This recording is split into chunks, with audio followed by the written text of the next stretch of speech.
Topic number one, Mr. Davis, please. Cart, you've been known to be a hater, haven't you? Listen, I hate when it's not comfortable, Riley. People forget that. People like to hate when it's comfortable when things are going well. I hate in adversity. Mm, that's well said. I know what's the meme about the average person is like 80% water, and you said you're 80% hatred. So Yeah. yeah, this is all in keeping with that. We're gonna be a little negative to start this segment. We are going to get some hateful takes off. And one thing that we do on this program a lot, Cart, is we profile others preseason top 25s. Mhm. Not today. Oh, Not today. Jamie Shaw, Borzello, love y'all, but you got to look elsewhere for your promotion today. We are platforming Sleepers top 25 that you and Greg made. let's get And it. here's where the hateful takes come in. I'm actually going to soften the blow a little bit. I want to look at the top 10 and say why this team will underachieve. Why your favorite team will underachieve. I wanted to do why your favorite team will stink, but a lot of these teams aren't going to stink. Why your favorite team will stink this year? So here we are. We're going to look at the top 10 from the Sleepers top 10 and say why your favorite team will underachieve. But here's the kick. You get one statement, like one statement for why this team will underachieve. You can give a brief explanation, and then together, collaboratively, because we are both stinkabutts, we are going to give a stink statistic, as in the percentage that this team actually stinks. A stink statistic is crazy, and I love it so much. Let's get into it. We start at 10, working our way down, or one and up. Yeah, let's start at number 10. All right. So, number 10 in the sleepers poll is Michigan. Why will Michigan underachieve? So, I mean, a couple ways you could go here. I think point guard play could obviously be a part of it. I also think like as much as it could work out, I think there could be some continuity issues in the front court with Hmm. how it fits necessarily, like the pairing of Merez and Yaxel, or the pairing of if Mara's in the fold as well. I do think there are some possible issues there, but those kind of seem like more sure things. I guess what I would point to as being probably the biggest issue why they would stink would be like the wing guard spot outside of point guard. So like what version of Roddy Gale are you gonna get? You know what you have with Namari, but like it could just be like just a role player ceiling. What does that look like?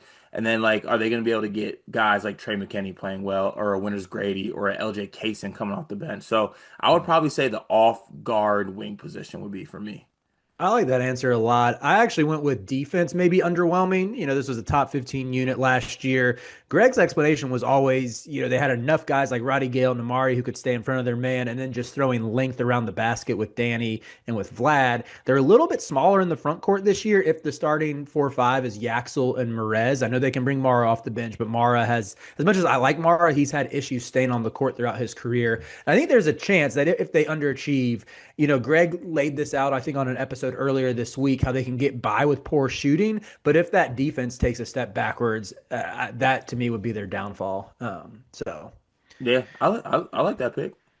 So yeah. And then how about the stink statistic? What's the percentage? And by stink, I mean, what's the percentage this team ends up being like a bubble team? The thing is, I think even on par with what Greg has said, I think the worst case scenario for this team would actually be a bubble team. Like if things just go completely south. So, oh, I still think it's unlikely though, to be honest. I do believe. Yeah. Is it fair to say like 21%? Yeah, that's good with me. I was originally thinking 15, just because I think Dusty's a pretty safe coach to Yeah, elevate your let's floor. go. You know what? In an ode to our Twinsky who has fallen on this episode, let's go 14%. All right, I'm good with that. Yeah, 14. the number of Jack Benter for those keeping track out there. Moving on to Louisville. Why will Louisville underachieve? That's got to be front court, right? Yep, that's what Got to I be had to. that front court's easy one for that one, and I think it's a very glaring issue, right? Like, obviously there's a lot that's put on Sonata Fru's shoulders, Hmm. and then the rest of the front court's a really massive question mark, to be honest Yep. with you. So like, Yep.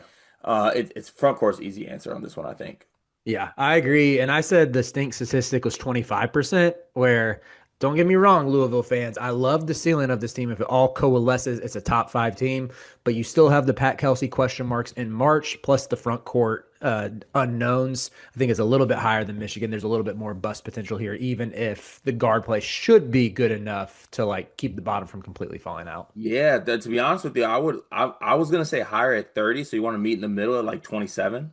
Yeah, let's do 27. Go 27. I just think that like you can't like look, hell's up. I gotta say that. But like the tournament thing is there. Like this team got packed up last season in the first round. In a game Yeah. they like was a pseudo home game. Like they were very close to Louisville, I think. Or was it in Louisville? I don't know. But like, Yeah, I think it actually was. I forgot about that. yeah, like that's Creighton crazy. outclassed them. That's Creighton crazy. outclassed them. Right. So like those questions are there. So unfortunately, I gotta approach it as such. But yeah, so I'll say 27%. How about BYU? Why will they underachieve? Zero. No, I'm kidding. Um, do you have any good ones I was gonna say like role distinction. That's a good one. I said AJ becomes an influencer. I like either for a serious answer, either like role distinction or the 3-point defense just continues to not improve. Like they're not in sync, they're not communicating. But role distinction feels a little more realistic to me. Yeah, let's Like, go. Let's go with that. Just because I think like you have like kind of what you want each guy's role to be, right? But you don't necessarily know how it's going to look. And look, as much as we believe in this BYU team, AJ DeBonsa is AJ DeBonsa. Like it comes with it, bro. Like he has the superstardom to him, and that's both good and can be bad if not handled correctly. right. So yeah, I would say a role distinction. And unfortunately, as much as I don't want to say this, with all the expectations that come with this, there's a real world where like this goes south, Yeah. Yeah. right? So like, is it fair to put this at like a 32, 35? I would say closer to 32, 30 to 32, somewhere in that range. And even with that, it's like I know they really love Xavier Staten too, which I think should ease a lot of the defensive concerns. Just having another capable big when Kate is not out there, like the talent level is crazy. But if Rob Wright's like, he's making however much money he thinks it's his team, and AJ thinks it's his team, and then we have Richie who's like, I'm the first team All Big 12 guy. That makes sense. And even looking at like BYU was not good for the first half of last year. Like they really underachieved early on before catching fire, and you got to give them credit for that. I think Kevin Young's a great coach. I think he showed a lot last year, and I love this roster. But yeah, I think 30. We can get 31%. Reggie Miller. All right, that feels good. Let's go with Yeah, that. 31%. St. John's. Why will St. John's underachieve? It's funny to say this, but is it defense? Ooh, I said erratic guard play, but like that could tie into I defense. think I would like to do erratic guard play more than that. Like, look, the ceiling of what the guards could be. Like, you have five-star Ian Jackson, you got Joseph Saint as well. Those are two high pedigree five-star kids. Hmm. It's also like Patino's trying to like get the best out of those guys, put them in the best spot. Like Patino is a different style of coach and the way he approaches things with that as well. Um, so yeah, let's go with erratic guard play. And Can we consider Bryce Hopkins a guard for the sake of the exercise too? Because I of think he course, thinks he's a guard. of course So we can. Of yeah, course. Bryce Hopkins is included in that. Yeah, But he carries himself like a guard, so let's go ahead and include him in that as well. Dion, how's your job going? Beginning of the school year, everything's like a little up and down. One of the biggest issues we've had is we can't find any uniforms for our girls' sports teams. Mm, that's a difficult thing to find a solution for. I know damn well all about that because I got a daughter that just turned 2. She's into sports and she's already outgrowing every little piece of sports apparel she had. Thankfully, I know Clara Kate Creations. Clara Kate Creations was started by a former high school teacher who quit because it wasn't cost effective to send new twins and a 2-year-old to daycare. She found it easier to make girls' sports apparel than finding it to buy. And I am so thankful that she exists because if we have an old shirt of Murph's that she's outgrown, we can send it in and she takes that piece of apparel that means something and upcycles it into an outfit that Murphy can now wear as she grows up. She makes great stuff. It's honestly kind of like your fullback's wife, Kyle Juszczyk. Is that how you say it? She does that. But honestly, I think Clara Kate's coming for Mrs. Juszczyk's job. I love that. I'm a big Juice guy, love his wife. Love Claire Kate even more than both of them, though. You can send in your own custom ideas and she will come up with a design. She's just the best. Look up Clara Kate Creations on social media, Facebook, Instagram, and more. Um, ooh, what's Stink this? statistic here for me could be like as high as 40%. I You was could gonna, talk. I was gonna say, let's not go as high as 50. What about like 43? I like 43. 43 for just to keep. I want to keep the St. John's fans on the edge of their seat. I'm looking at you, And like, Isaiah. there's a chance where this does not work out. There's a whole new team. There's Hmm. concerns defensively, I think. I mean, Zuby Ejiofor is a good rim protector, but like outside of that, like these guys don't really want to check, I think. So Yeah. it's gonna look Yeah. different. And we've seen Patino, like I'm kind of looking at a track record for these schools at this program. His first year at St. John's was like pretty mid, and I would say they underachieved pretty badly, didn't even make the tournament. So I think St. John's should be a lock to make the tournament, but I think probably a better chance to be like an 8 or 9 seed than a lot of teams on this list. So Yeah, 100%. moving on up to Duke. Why will Duke underachieve? Hmm.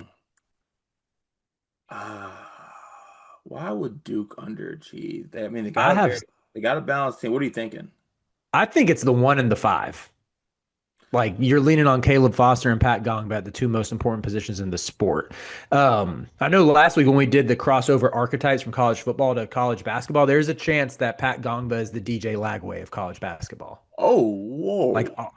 all the physical tools, all the upside, all the pedigree, but just can't put it all together. Like we just haven't seen, he's just not proven at this point.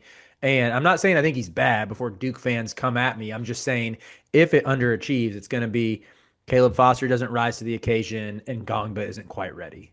Yeah, I think that's really, yeah, it honestly, it probably would be, and I would lean on more so maybe it's just the five. Oh, the thing is, like, okay, there is a shift, like you put Cam Boozer at the five, but at the end of the day, like you want Cam Boozer as like this point forward. You don't really want him Right. playing the five. Right. So is it just the five spot? I mean, I still like. Are you a big Caden Boozer believer? Because if you believe in Caden, that take like Caleb Foster was bad for 80% of last year, and even when he was good as an eighth man change of pace guard.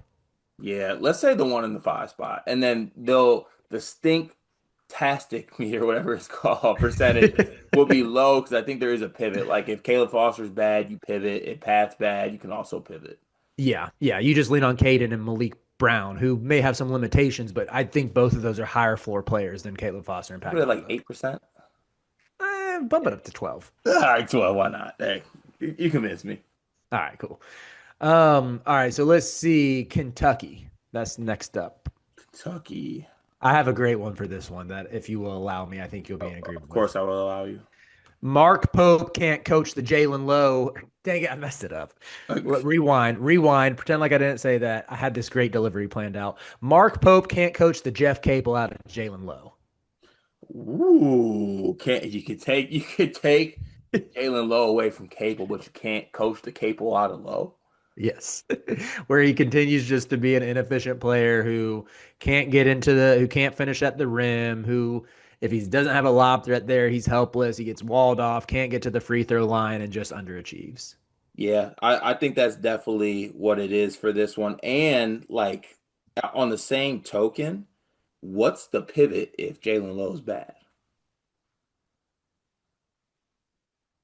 30 minutes of Colin Chandler? I like Colin Chandler, but if I'm getting 30 Colin Chandler minutes at point guard, no thank you. Would not Yeah, like I'm sign with you up for on that. that. Yeah, I So like yeah, Colin Chandler too, but not yeah, in that role. I like that call, but yeah, I think that is a good one and an easy one by you. What is this meter's got to be high, doesn't it? I said 30%. Like we've seen Pope have some teams that are more in the 6, 7 seed. Dang it.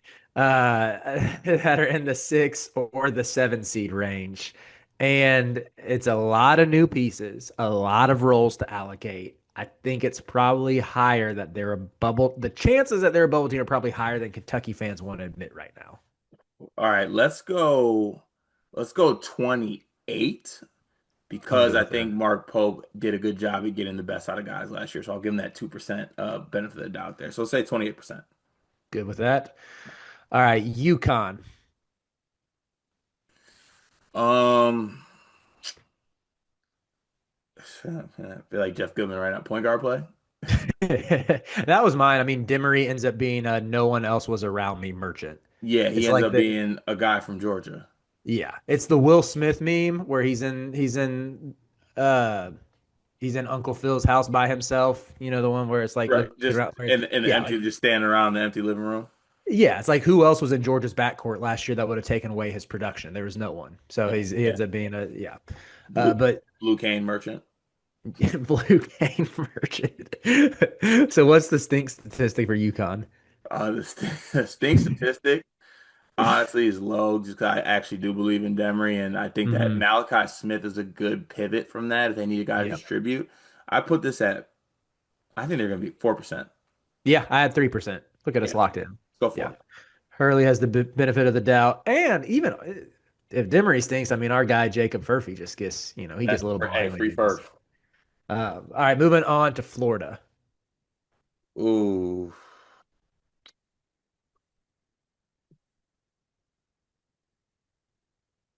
See, it's weird that I want to say this, but it's actually Todd Golden. Only, but hear me out on this one. It's the whole like banking on Thomas Hogg at the three experiment. Hmm. Like that, if that experiment fails, what's the pivot? Yeah, they're leaning a lot on AJ Brown. They're leaning a lot on CJ Ingram, and you're not able to get. I mean, Chinyelu, you could play for 10 minutes and you're fine, and he seems low maintenance enough, but he was a key part of last season's defense. You want him out there. I had Hauk out of position as a contender. I also was thinking like if Xavier Lee can't guard anyone, like if he's as bad at defense as he looked at times at Princeton last year for a team that was so good. I've said in other videos, a team that was so good at the point of attack last year for a top five defense, that could be why they end up more in that 7 seed range that they were. I think Golden's second year there. Yeah, so maybe is it wing defense or is it just wing play? Let's go with wing play. I think that incorporates both, like not having someone like Elijah Martin on the wing who could hound opposing ball handlers, and just the Thomas Houck question mark. Yeah, let's go with that.